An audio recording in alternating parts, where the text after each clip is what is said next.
Hello बच्चों, कैसे हैं आप लोग। आई होप आप लोग बहुत अच्छे होंगे। और लास्ट लेक्चर जो था human I and colourful world का कंप्लीट मैंने करवाया था।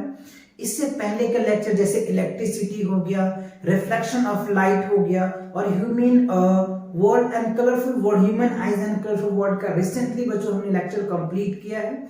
आपने अगर देख रखा है तो बहुत अच्छी बात है, नहीं देखा है तो चैनल पे विजिट करके प्लेलिस्ट सेक्शन में जाकर के चेक करके आप देख सकते हैं। राइट तो आज बच्चों हम कंप्लीट करने वाले हैं magnetic effect of electric current. तो इलेक्ट्रिक करंट के अकॉर्डिंग कैसे मैग्नेटिक इफेक्ट या मैग्नेटिक फील्ड जनरेट होता है ना, ये तो कॉन्सेप्ट लेक्चर में ऑलरेडी आपने देख रखा होगा। तो इनके बेसिस पे हम कॉन्सेप्ट तो नहीं कराएंगे, हम आपको आज जितने भी इंटेक्स के क्वेश्चन है ना वो सभी क्वेश्चन हम कंप्लीट करने वाले हैं, क्योंकि एनसीईआरटी की क्वेश्चंस की जो मैराथन्स है वो चल रहे हैं इस चैनल पे ऊपर। राइट तो एनसीईआरटी के अगर कोई भी क्वेश्चन में डाउट है तो आप चैनल पे विजिट करके प्लेलिस्ट में जाकर के चेक करके आप देख सकते हैं। कंप्लीट एनसीईआरटी के जितने भी इंटेक्स के क्वेश्चंस हैं, जितने भी टेक्स्ट बुक के क्वेश्चंस हैं, जितने एग्जांपल्स हैं, सभी क्वेश्चन बच्चों मैंने कंप्लीट करवा रखे हैं। राइट तो चलिए आज जो है chapter magnetic effect of electric current का करने वाले हैं। न्यू एनसीईआरटी के अकॉर्डिंग है इंटेक्स क्वेश्चंस, जितने भी क्वेश्चन है सभी क्वेश्चंस को आज कंप्लीट करने वाले हैं। तो चलिए सबसे फर्स्ट क्वेश्चन देख लेते हैं कि क्या कह रहा है हमारा। देखो पहला क्वेश्चन आपसे क्या पूछा है, why does a compass needles get deflected when brought near the bar magnet. तो देखो आपको यहां पे दिखाई दे रहा होगा बच्चों, ये क्या है, हमारा बार मैग्नेट है। इसको क्या बोलते हैं, बार मैग्नेट। ठीक है, ये आप देख पा रहे हैं, इसको बार मैग्नेट बोलते हैं। इसको क्या बोलते हैं, कंपास नीडल्स होता है, कंपास है ना। ये जो है बच्चों कंपास नीडल्स है। राइट ठीक है, तो अब क्वेश्चन में ये कह रहा है कि जो बार मैग्नेट और कंपास नीडल जब दोनों को नियर लाते हैं, दोनों को जब पास लाते हैं तो ये डिफ्लेक्ट क्यों होता है। राइट तो इसका रीजन क्या देंगे, ड्यू टू मैग्नेटिक फील्ड। क्योंकि आप देखेंगे बार मैग्नेट ऑलरेडी मैग्नेट्स है और ये जो कंपास नीडल है इसके अंदर भी मैग्नेट लगे हुए होते हैं। तो आपको पता है जब सेम चार्ज, आपने पढ़ा है इलेक्ट्रिसिटी में, सेम चार्ज होता है तो रिपेल करता है, अपोजिट चार्ज अट्रैक्ट करता है। तो वही लॉ यहां पे लगता है बच्चों, अगर सेम पोल होता है ना तो ये दोनों मतलब क्या करता है, रिपल्सन करता है, और अपोजिट पोल होता है तो अट्रैक्ट करता है। यानी नॉर्थ पोल होगा और साउथ पोल होगा तो अट्रैक्ट कर लेगा, और नॉर्थ पोल होगा तो रिपेल करेगा। रिपेल इन द सेंस दोनों एक दूसरे को खिंचाव करेगा तो उसमें फोर्स लगेगा, और जब फोर्स लगेगा तो डिफ्लेक्शंस तो होना ही है। तो due to magnetic field line की वजह से होता है बच्चों, क्योंकि ये भी मैग्नेटिक फील्ड लाइन है और ये भी। और जब मैग्नेटिक फील्ड लाइन से दोनों का, जैसे देखो ये नॉर्थ है और ये नॉर्थ है, जब नॉर्थ होगा आप लोगों का तो रिपेल करेगा, रिपेल करेगा तो फोर्स लगेगा, फोर्स लगेगा किसका, मैग्नेटिक फील्ड लाइन की वजह से वहां पे फोर्स एक्ट होता है, जिसके कारण जो कंपास नीडल है उसमें डिफ्लेक्शन होता है। बात समझ आए। लिखेंगे कैसे, बहुत इजी है बच्चों, लिखना है आप इस तरीके से लिख सकते हैं। आपको क्या आंसर, वन शॉर्ट आंसर ना, the compass needles deflect due to magnetic fields lines around the bar magnet. क्योंकि ये जो बार मैग्नेट है ना इसके ऊपर मैग्नेटिक फील्ड्स लाइंस होता है बच्चों। जब आप आयरन फिलर्स डालेंगे ना तो आपको पता चल जाएगा कि यहाँ पे स्ट्रेंथ बहुत ज्यादा होता है, यहाँ पे ज्यादा होता है, बीच में कम होता है। ये कंसेप्ट लेक्चर में ऑलरेडी आपने पढ़ चुके होंगे। तो अभी हम ज्यादा डिटेल ना जा करके क्वेश्चंस के जो मेन पॉइंट है ना उनको डिस्कस किया जाए, जिससे कि आप कम टाइम में ज्यादा से ज्यादा क्वेश्चन को प्रैक्टिस कर पाए, है ना। क्योंकि आपका टाइम भी बच्चों काफी प्रीशियस है, क्योंकि आपका एग्जाम भी बहुत नजदीक आ चुके हैं। तो इन सब क्वेश्चन के लिए आपको सुपर फास्ट रिवीजन की जरूरत है। Okay so here is that, आप सिंपल आप ये याद रखें, मैग्नेटिक फील्ड के कारण होता है, क्योंकि बार मैग्नेट के चारों ओर मैग्नेटिक फील्ड्स होता है, जिसकी वजह से जैसे आता है कंपास नीडल के पास तो डिफ्लेक्शन होने लग जाता है। राइट तो आपको ये कीवर्ड ध्यान रखना, magnetic field around the bar magnet. Clear. चलिए नेक्स्ट क्वेश्चन देख लेते हैं। अगला क्वेश्चन देखो आपके सामने कह रहा है, draw magnetic fields lines around the bar magnet. अब कह रहा है ड्रॉ कीजिए। अभी आपसे क्वेश्चन क्या पूछा था कि जब बार मैग्नेट और कंपास नीडल को एक साथ लाते हैं तो वहां पर डिफ्लेक्शन होता है। तो हमसे पूछा था क्यों होता है ना, तो हमने क्या कहा, मैग्नेटिक फील्ड लाइन की वजह से क्या है। तो अब ये उल्टा क्वेश्चन पूछ रहा है, ठीक है, चलो मैंने आपको बार मैग्नेट दिया, अब उसके ऊपर जो आपने अभी कह रहे हो मैग्नेटिक फील्ड लाइन है वो ड्रॉ करके देखो। तो देखो बच्चों, नॉर्मल अभी मैंने आपको दिखाया बार मैग्नेट, ये हमने बना लिया बार मैग्नेट, ठीक है, ये हमारा नॉर्थ पोल है और ये साउथ पोल है। तो आपको ये चीजें तो ध्यान है, यानी बार मैग्नेट की जो प्रॉपर्टीज है मैग्नेटिक फील्ड का वो तो पता है कि जो बार मैग्नेट्स होता है ना, इसमें जो क्या होता है, जो मैग्नेटिक फील्ड लाइन होता है नॉर्थ से ओरिजिनेट होता है और साउथ में जाकर के एंड होता है, नॉर्थ से ओरिजिनेट होता है और साउथ में जाकर के एंड हो जाता है। कब, ये आउटसाइड होता है बच्चों, ये क्या होता है, आउटसाइड का होता है ना, यहां से ओरिजिनेट करता है और साउथ में जाकर के एंड होता है, यहां से ओरिजिनेट करेगा साउथ में जाकर एंड करेगा। बट एक बात और ध्यान रखनी है, जब अगर ये क्या होता है, नॉर्थ से ओरिजिनेट करते हैं साउथ में जाता है ना, राइट, और इनसाइड क्या होता है, इनसाइड अपोजिट होगा, साउथ से निकलेगा तो नॉर्थ की तरफ जाएगा, ठीक है। ये चीजें आपको ध्यान रखनी है। आपको डायग्राम कैसे, ये तो मैंने रफली आपको समझाया, फाइनली आप डायग्राम देखेंगे तो कुछ इस तरीके से डायग्राम से, राइट। देखो यहां पे देखो, ये क्या है, नॉर्थ पोल से ओरिजिनेट हो रहा है, यानी नॉर्थ से निकल रहा है साउथ में जा रहा है, नॉर्थ से निकल रहा है साउथ में जा रहा है, नॉर्थ से निकल रहा है साउथ में जा रहा है, नॉर्थ से निकल रहा है साउथ में जा रहा है। ये चीजें आपको ध्यान रखनी है। तो ये क्या हो गया, अब देखो ये क्या है, आउटसाइड है, आउटसाइड द बार मैग्नेट क्या होता है, नॉर्थ से ओरिजिनेट करता है साउथ में जाकर के एंड होता है। लेकिन अगर इनसाइड की बात कर ले, ये ध्यान रखना, इनसाइड की अगर बात कर ले तो जब साउथ पोल से निकलता है, आप यहां पे देख पा रहे होंगे, ये साउथ पोल से जा रहा है तो सीधा नॉर्थ पोल की तरफ निकल रहा है। कब, इनसाइड की बात कर रहा हूं मैं, inside the bar magnet south pole से जाता है नॉर्थ पोल की तरफ, और outside the magnet north pole से निकलता है साउथ पोल में जाकर के एंड होता है। ये आपको ध्यान रखनी है, और ये आप डायग्राम्स हैं, इस डायग्राम की प्रैक्टिस जरूर करना, एक दो बार प्रैक्टिस कर लेना, वैसे है बहुत इजी बट फिर भी आप प्रैक्टिस कर लेना, क्लियर। चलो ये डायग्राम आपने बना लिया। क्वेश्चन में क्या था, draw the magnetic field lines around the bar magnet, simple, तो हमने ड्रॉ करके आपको दिखा दिया। चलिए आगे बढ़े, ओके। अब देखो क्वेश्चन नंबर सेकंड में क्या कह रहा है, list the properties of magnetic field lines. देखो क्वेश्चंस की लेवल कैसे कैसे बढ़ रहा है। पहले हमें रीजन देखो, क्वेश्चंस, हर एक क्वेश्चन का, एक क्वेश्चन के पीछे एक लॉजिक होता है।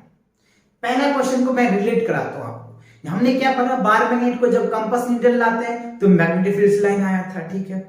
अब हम दूसरा क्वेश्चन में क्या पूछ लिया हमसे, बार मैग्नेट है, मैग्नेटिक फील्ड लाइन ड्रॉ करो। अब कह रहा है कि मैग्नेटिक फील्ड लाइन का प्रॉपर्टीज लिखिए। तो देखो क्वेश्चन को कैसे घुमाया, है ना। तो देखो सबसे पहला पॉइंट हमने क्या बताया कि मैग्नेटिक फील्ड लाइन क्या होता है, नॉर्थ पोल से ओरिजिनेट करता है, साउथ पोल में जाकर के एंड होता है। पहला प्रॉपर्टीज ये हो गया।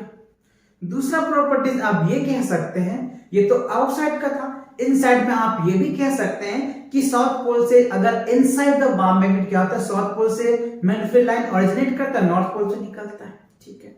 ये दोनों एक ही कह सकते हैं। दूसरा, magnetic field lines never intersect to each others.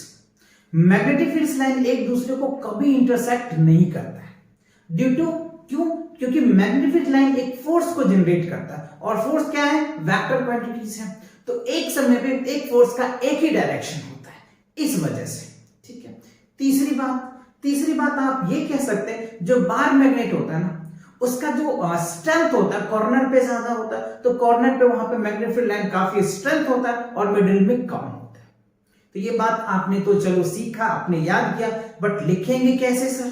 तो लिखने के लिए बच्चों मैंने भी आपके लिए नोट्स लिख रखा है, तो आप इस तरीके से इसको लिख सकते हो। एक बार मैं इसको समझा देता हूं आपको। देखो पहला कह रहे the following, the magnetic field lines have the following properties. Magnetic field के 4 प्रॉपर्टीज है। वैसे बहुत ज्यादा प्रॉपर्टीज होता है, बट इतना ज्यादा आपको रिमेंबर अभी नहीं करना है, राइट। इससे आपका काम चल सकता है। पहला जो मैंने आपको बताया, they originate from north pole. North pole से ओरिजिनेट होता है, right, of the bar magnet and end of the south pole. और एंड कहां पे करते हैं? साउथ पोल्स पे, ठीक है। अब देखो दे लाइंस आर क्लोज, ये मैंने आपको बताना भूल गया, इसका लाइन जो है क्लोज होता है, जो अभी आपने फिगर में देखा था, ठीक है ना। ये जो हमने बार मैग्नेट बनाया था बच्चों, है ना, ये तो हमारा नॉर्थ पोल था और ये साउथ पोल था, तो यहां से निकलता है तो क्लोज, ये क्या था, एक लूप बनता था ना, जो क्लोज क्लोज भी होता है और कॉन्टिन्यूस भी होता है, तो वही कह रहे हैं क्लोज भी है एंड कॉन्टिन्यूस कर्व होता है, ठीक है। अच्छा, field lines never intersect each others, दो फील्ड लाइन एक दूसरे को कभी नहीं इंटरसेक्ट करते हैं, ये कंडीशन अच्छे से याद रखना। फोर्थ में कह रहे हैं they are crowd near the poles, इस नियर के पोल पे क्या होता है, क्राउड होता है, काफी भीड़ होता है, ठीक है। Where the magnetic field line is strong, तो जहां पे ज्यादा मैग्नेटिक फील्ड लाइन का क्राउड होगा यानी भीड़ होगा, वहां पे पता है ना, वहां पे क्या होगा, स्ट्रांग होगा। जहां पे ज्यादा भीड़ होता है वहां पे स्ट्रांग तो ज्यादा होता है ना, और जहां पे मतलब फार होता है वहां पे कम होगा।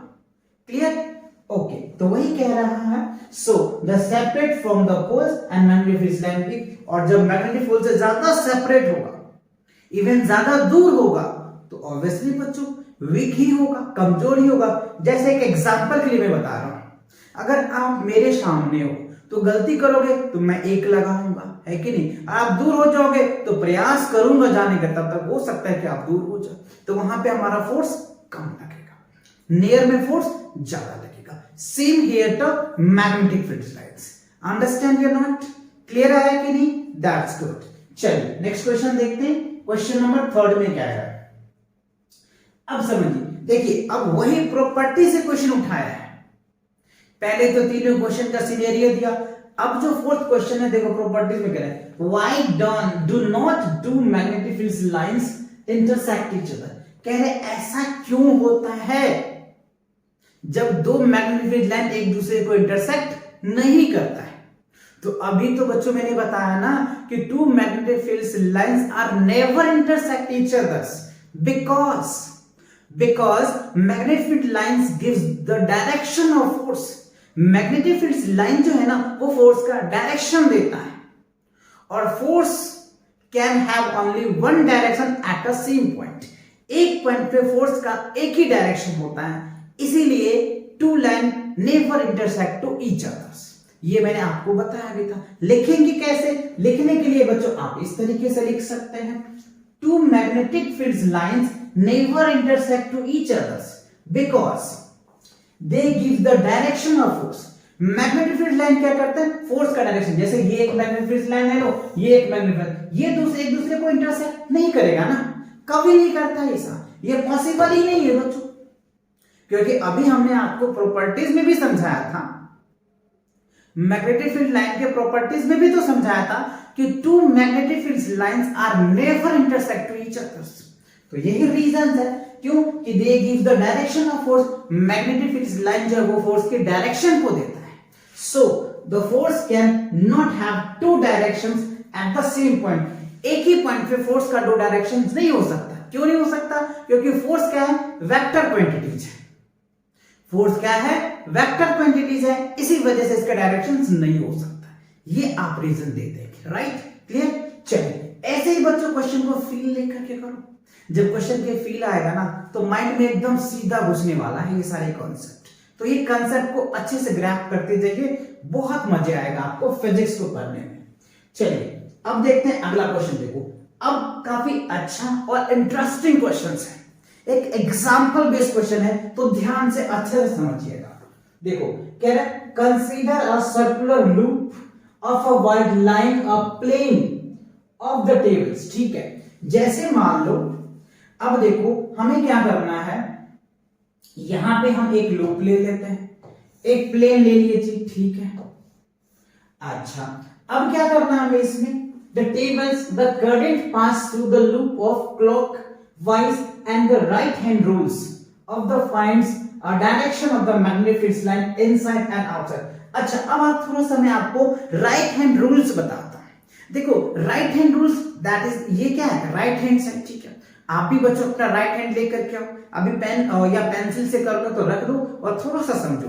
राइट हैंड रूल्स क्या कहता है कि अगर आपका जो थंब है, राइट, थंब जो होता है बच्चों ये क्या बताता है, करंट के डायरेक्शन को बताता है। और ये जो आपके अदर्स फिंगर्स होते हैं, जब आप इस फिंगर को कर्ल करते हो तो ये क्या होता है, मैग्नेटिक फील्ड लाइन के डायरेक्शन को बताता है। ये जो हमारा थंब है, थंब क्या करता है, करंट के डायरेक्शन को बताता है। और बाकी जो अदर फिंगर्स होते हैं, जब इनको कर्ल करते हैं ना, तो ये मैग्नेटिक फील्ड के लाइन के डायरेक्शन को बताता है। लाइक दैट, ऐसे आप समझ सकते हैं। तो ये जो थंब है, ये कौन कहता है, राइट हैंड रूल्स कहते हैं। मैक्सवेल का राइट हैंड रूल्स क्या कहता है, थंब जो है वो किसको बताता है, करंट के डायरेक्शन को बताता है। और अदर जो फिंगर्स होते हैं ना, वो कर्ल करते हैं तो मैग्नेटिक फील्ड लाइन को दर्शाता है। तो ये बात क्लियर समझ में आ गया। ओके, अच्छा, अब एक चीज और समझो। तो अब आते हैं इस क्वेश्चन के ऊपर और इस क्वेश्चन को समझाते हैं। तो ये हमने ले लिया, एक प्लेन ले लिया, ठीक है, ये हमने एक प्लेन ले लिया। ओके, अब देखो यहां से हम क्या करते हैं, एक सोर्स ले लेते हैं यहां से, राइट। यहां से हम एक बैटरी ले लिए, ठीक है। अब यहां से हमने एक बैटरी ले ली और यहां से एक हम सोर्स बना लिए, इसके अंदर से हमने करंट फ्लो कराना है, ठीक है। यहां से आप क्या करो, एक मिनट बच्चों, इसको थोड़ा सा मैं एक प्रॉपर रूप बना दूं जिससे कि आप समझ पाओगे। ये देखो, ये हमने बना दिया एक लूप, ठीक है। अब देखो इसके अंदर, यानी सोर्स यहां से करंट जा रहा है इसके अंदर, और यहां पे हम एक सर्कुलर लूप बना दिए, ठीक है। कह रहे हैं ना कुछ में, सर्कुलर लूप बना दो, ठीक है, लूप बना दिए। वाई, अब इससे मान लो इससे हमें करंट इसके अंदर आ रहा है, ठीक है। अब देखो यहां से अगर इसके अंदर करंट जा रहा है, आई जा रहा है, ठीक है, तो जब आई करंट इसमें जा रहा है, तो अब यहां पे ध्यान से देखना, इसको थोड़ा सा मैं इस हिसाब से बना देता हूं। ये देखो, यहां से हमने करंट इसमें पास करवाया, ठीक है। अब देखो, तो ये हमारा क्या होगा, करंट इसके अंदर जा रहा है, तो यहाँ जो करंट जा रहा है ना, तो इसका जो बाकी जो अदर फिंगर्स होगा वो क्या होगा, यानी यहाँ पे इस तरीके से लूप बन जाएगा, है ना। तो ये लूप बन गया, यही लूप को मैं यहाँ पर मैग्नीफाई करके दिखाया आपको। तो ये क्या होगा, एंटी क्लॉकवाइज डायरेक्शन होगा। क्या होगा, एंटी क्लॉकवाइज डायरेक्शन, यानी करंट का डायरेक्शन तो ऊपर जा रहा है और कर्ल करो तो इधर डायरेक्शन होगा, यानी मैग्नेटिक फील्ड का जो डायरेक्शन होगा ना वो इनवर्ड होगा। इसका क्या हो रहा है, इनवर्ड हो रहा है, अंदर की तरफ जा रहा है। तो ये जो करंट है वो आउटवर्ड डायरेक्शन में जा रहा है और करंट जो है वो इनवर्ड डायरेक्शन में आ रहा है। तो एक चीज आपने क्लॉक रूल पढ़ा होगा, मैं थोड़ा आपको क्लॉक रूल समझा देता हूं। CLOC के क्लॉक रूल क्या कहता है आप ये समझिए। क्लॉक रूल ये कहता है कि अगर मैग्नेटिक फील्ड क्लॉकवाइज होता है, क्लॉक CLOC के क्लॉकवाइज होता है, तब क्या करते हैं बच्चों, यहां जो होता है ना वो साउथ पोल्स होता है। क्या दिखाता है, साउथ पोल में होता है। और जब एंटी क्लॉकवाइज होता है, एंटी क्लॉकवाइज होता है, एंटी क्लॉकवाइज होता है ना, एंटी क्लॉकवाइज होता है, तब क्या होता है, नॉर्थ पोल होता है। तो आपको ये देखना है, हमें कह रहे हैं ना इनसाइड और आउटसाइड। तो ये देखो एंटी क्लॉकवाइज, जब हम इसमें एंटर कर रहे हैं तो इनसाइड आ रहा है, अब ये करंट ऐसे जाएगा, और जब यहां से जा रहा है तो करंट ऐसे निकलेगा, तो यहां पे भी एक लूप तैयार हो जाएगा, ठीक है। तो ये लूप होगा तो ये क्या होगा, आउटवर्ड, मतलब इस तरीके से, ऐसे देख लो ना, जैसे ये थंब जा रहा है, थंब नीचे गया, करंट नीचे गया, और ये क्या होगा, इधर करंट होगा, तो ये बाहर की तरफ बनेगा। यानी आप इनको इस तरीके से यहाँ पे इसको मैग्नीफाई करके मैं बना के दिखाता हूं, इसका डायरेक्शन इस तरीके से हो जाएगा, ठीक है, और करंट इस तरीके से जाएगा। तो ये क्या होगा, यहाँ पे करंट आउटवर्ड जा रहा है, यहाँ करंट क्या है, डाउनवर्ड जा रहा है, तो मैग्नेटिक फील्ड क्या होगा, इनवर्ड। तो एक क्या होगा बच्चों, साउथ पोल हो जाएगा, और एक क्या होगा, नॉर्थ पोल हो जाएगा। समझ में आ रहा है कि नहीं आ रहा है। और ये हमें क्या है, तो आप ये सिंपल से कह सकते हैं, एक क्या हो रहा है, साउथ पोल्स बन रहा है, और एक क्या हो रहा है, आउटवर्ड जा रहा है, तो नॉर्थ पोल बन रहा है। तो यही दो चीज हमें बताना था, और ये एग्जांपल्स कह रहा था आपको देने के लिए। समझ आया, साउथ पोल और नॉर्थ पोल दोनों एक्ट करेगा इस लूप में, ठीक है। चलिए आगे बढ़ते हैं, अगला क्वेश्चन देखते हैं क्या है। अब कह रहा है, the magnetic field lines, the magnetic field in a given regions is uniform. Draw a diagrams to represent it. अच्छा, अब देखो क्या है, यूनिफॉर्म। अच्छा, जो मैग्नेटिक फील्ड्स होता है ना बच्चों, वो दो टाइप्स के होते हैं, एक यूनिफॉर्म मैग्नेटिक फील्ड्स होता है और एक नॉन यूनिफॉर्म मैग्नेटिक फील्ड्स होते हैं। देखो यूनिफॉर्म मतलब नाम से ही लग रहा है कि सबका समान होगा, यानी मैग्नेटिक फील्ड यूनिफॉर्म से मैग्नेटिक फील्ड लाइन क्या होगा, जैसे मान लो ये मैग्नेटिक फील्ड यूनिफॉर्म में है तो इनके बीच का जो डिस्टेंस है ना वो भी सेम होता है, या फिर आप हॉरिजॉन्टल में दिखा दो या फिर आप वर्टिकल में दिखा दो, है ना, कैसे भी दिखा दो इन दोनों के बीच के इक्वी डिस्टेंस सेम होना चाहिए, या फिर आप साइलेंट में दिखा दो, कैसे भी दिखा दो बच्चों, लेकिन रीजन होता है कि मैग्नेटिक फील्ड क्या होता है, एक ही डायरेक्शन में जा रहा है, इन दोनों के बीच के इन दोनों के बीच के जो डिस्टेंस है ना वो भी इक्वल होता है, इक्वी डिस्टेंस बोलते हैं। चलिए मैं आपको और भी अच्छे से फिगर दिखाता हूं, आप चाहो तो ये फिगर से आप देख लीजिए। देखो यहाँ पे देखो इसमें क्या होता है, एक चीज और, अगर इनवर्ड करंट होता है ना तो हम लोग डॉट से रिप्रेजेंट करते हैं, ये ध्यान रखना, जब इनवर्ड करंट होगा तो डॉट से, और जब करंट आउटवर्ड होता है तो हम क्रॉस से रिप्रेजेंट करते हैं। ये चीज बच्चों आपको ध्यान रखनी है, ये डायरेक्शंस होती है। आगे जब हम इस तरह के क्वेश्चन प्रैक्टिस कराएंगे तो आपको समझाएंगे, जब इनवर्ड करंट होगा तो डॉट लगाएंगे, आउटवर्ड होगा मैग्नेटिक फील्ड तो ये डायरेक्शन बताएंगे।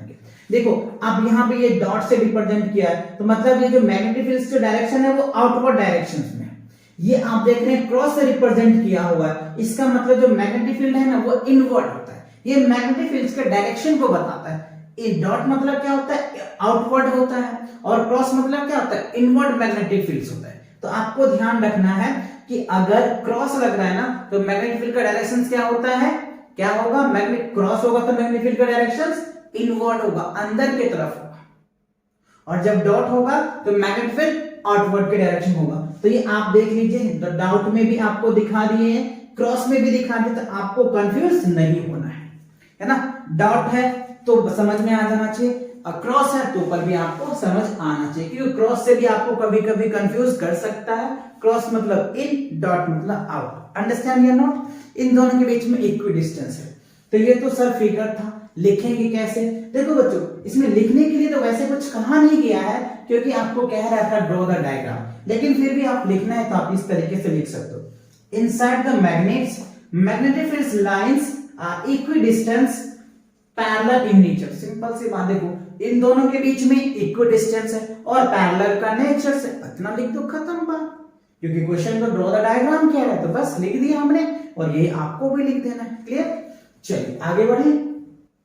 ओके अब देखो क्वेश्चन कह रहा है चूज द करेक्ट ऑप्शन। अब आया आपके पास एमसीक्यूज, क्या कह रहा है, the magnetic fields inside the long straight सोलेनोइड्स carrying current. एक देखो एक कह रहा है सोलेनोइड्स है, जैसे मान लो बच्चों आपके पास एक सोलेनोइड्स है, ठीक है, तो इस सोलेनोइड्स में हमें क्या कह रहा है, समझिए बात को, the magnetic fields inside a long straight solenoids carrying current is zero।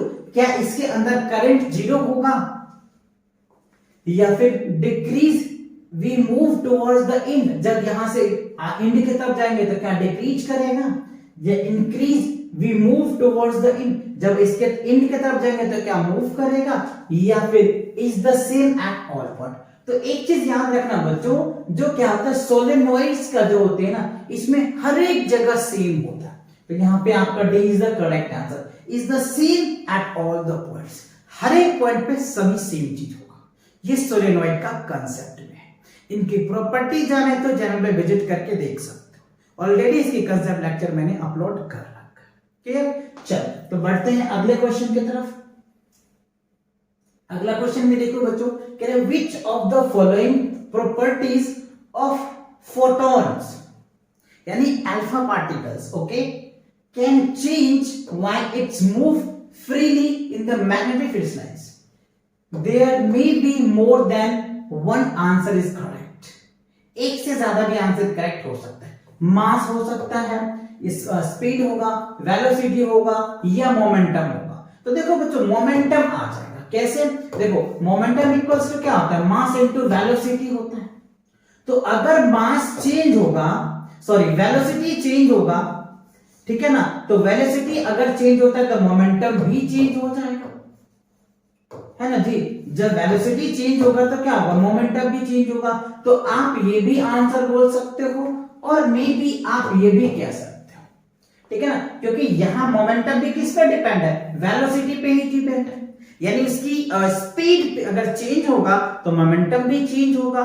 तो यहां तो ऑलरेडी वेलोसिटी दे रखा है, तो आप में भी दोनों आंसर कह सकते हो। क्लियर।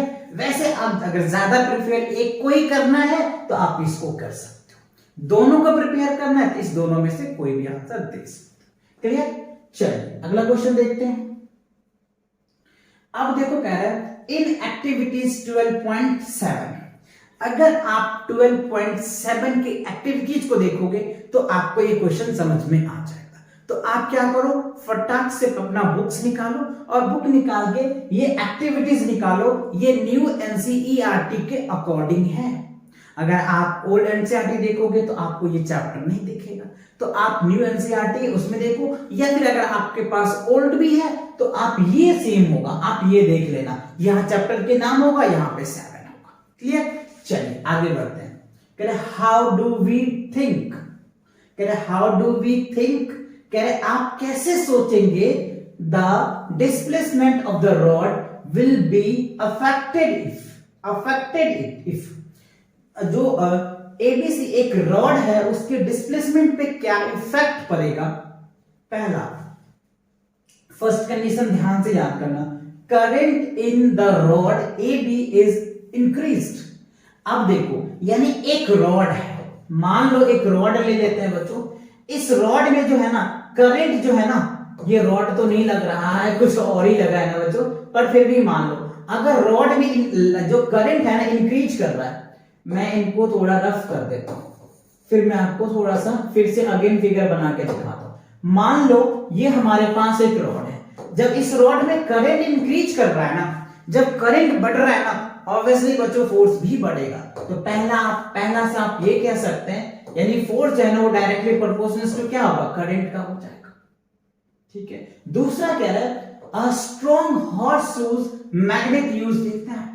तो देखो इसमें अगर स्ट्रॉन्ग, तो अभी हमने क्या बताया कि अगर हम बार मैग्नेट ले लेते हैं, ये नॉर्थ है ये साउथ, तो इनसाइड जो होता है यहां पे स्ट्रॉन्ग ज्यादा होता है ना, यहां पे और यहां पे स्ट्रॉन्ग ज्यादा होता है, तो इवन यहां पे भी क्या होगा, force directly proportional to magnetic field. इसको आप फर्स्ट बोल दो, इसको आप सेकंड बोल दो।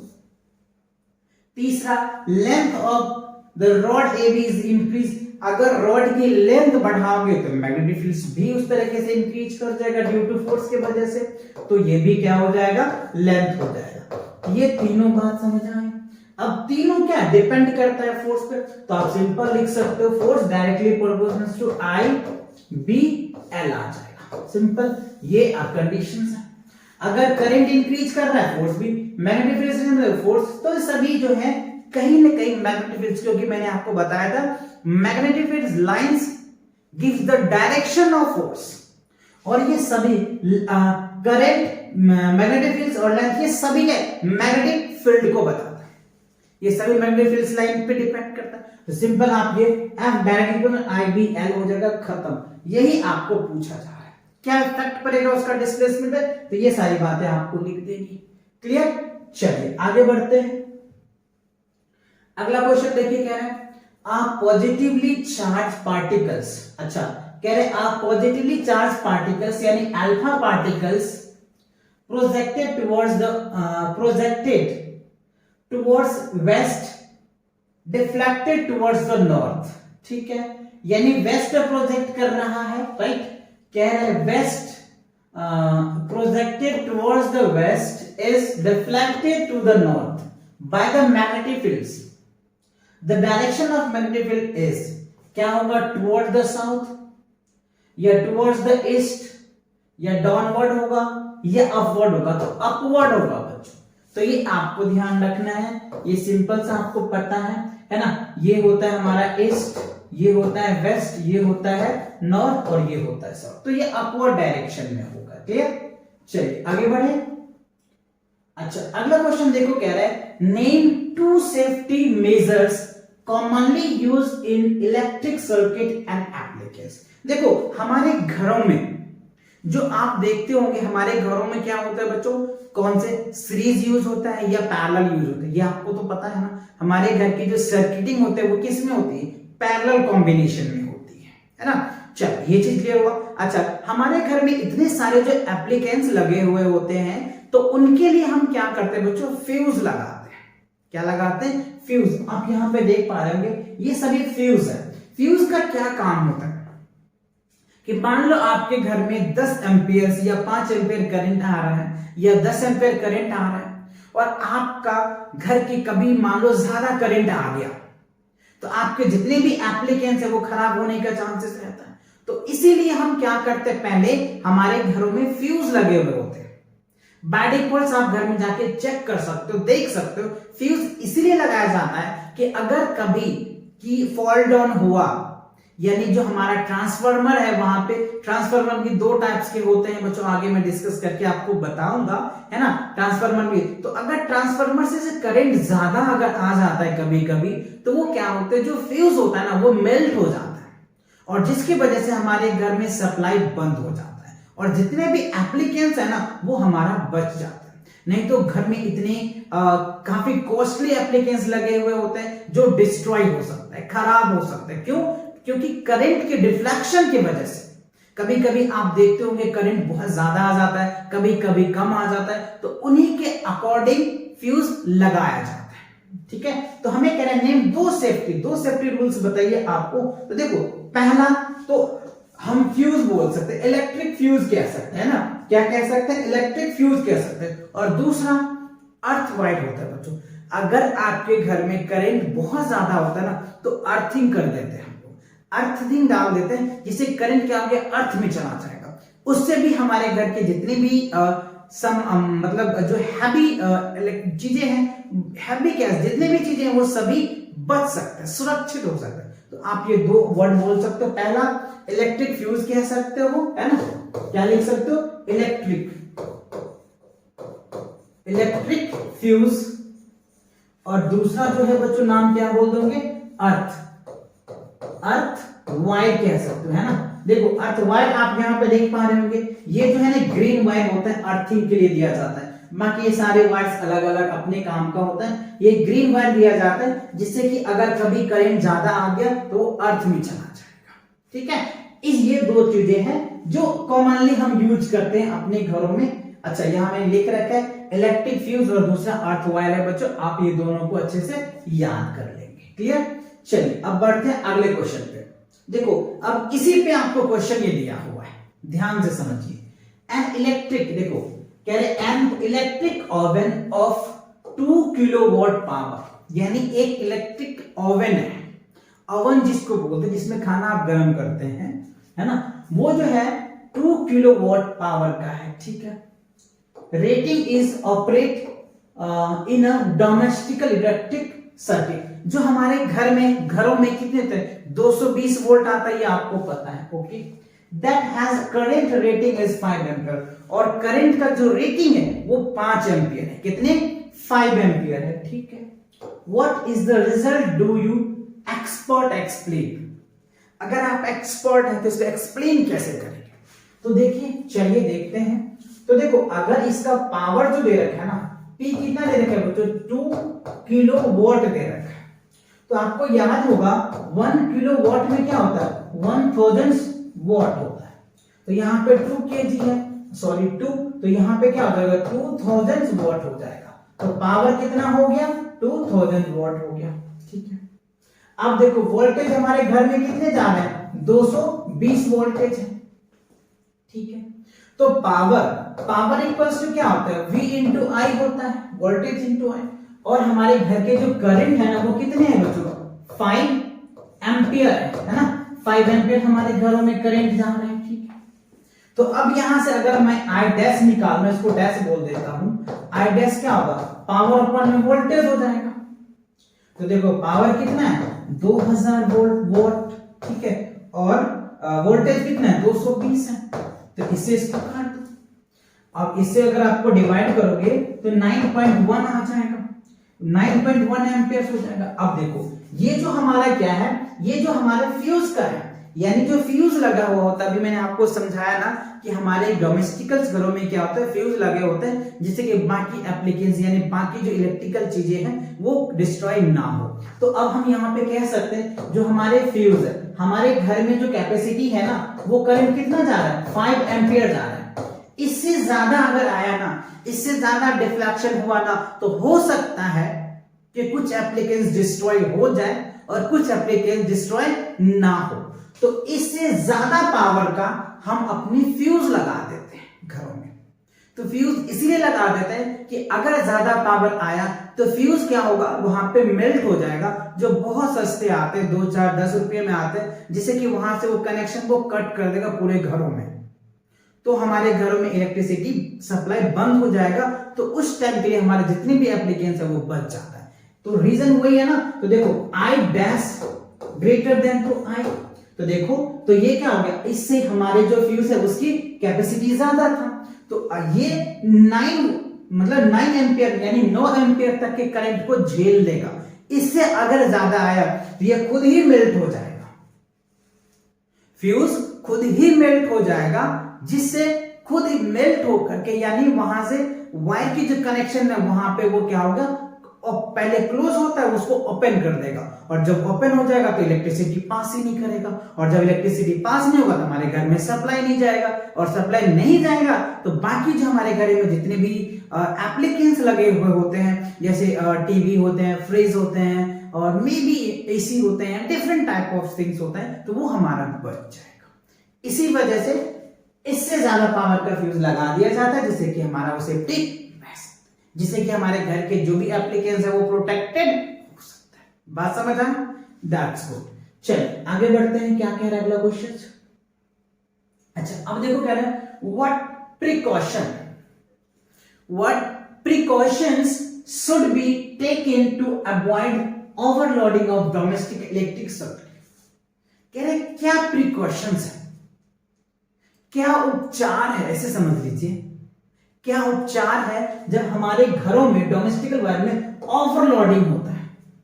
तो इसके बहुत ऐसे कारण हो सकते हैं ओवरलोडिंग का, बच्चों बहुत सारे रीजंस हो सकते हैं, जिसके मैंने कुछ पॉइंट्स लिख रखे हैं जो आपके एग्जाम के पॉइंट ऑफ व्यू से लिया गया है।